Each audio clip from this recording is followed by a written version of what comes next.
Anche in Liguria iniziano oggi i saldi estivi. Nonostante la stagione sia cominciata in ritardo a causa del tempo, luglio sembra promettere di essere un mese positivo per shopping e turismo. La stagione direi che ha preso il suo avvio.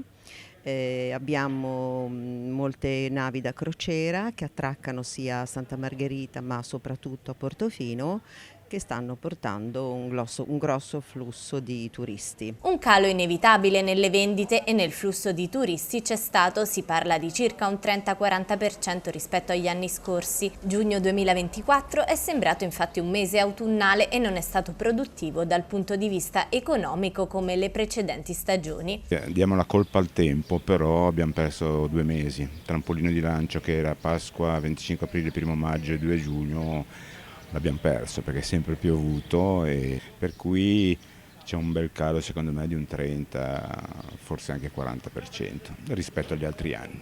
Quando si tratta di saldi però, che sia estate o inverno, sia locali che stranieri vanno alla ricerca dell'occasione perfetta per portarsi a casa qualcosa a buon mercato da sfoggiare durante le vacanze. Centri commerciali o negozietti?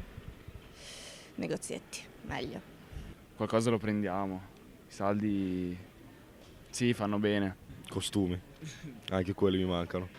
Hai bisogno di qualcosa in particolare che aspetti i saldi? Ma qualcosa per andare in montagna, sì, di solito compro sempre cose sportive. Sempre comunque un'occasione da guardare. Prenderò qualcosa per l'estate, che sembra sempre. C'è qualcosa in particolare che ti serve? Camicette per la sera principalmente, poi il resto si vede anche da quello che c'è nell'armadio. Però qualche cosina magari se mi capita, ecco, niente di mirato comunque. Ho sbagliato tutto nella vita perché sono andato con mia moglie, mi ha toccato spendere, ho speso.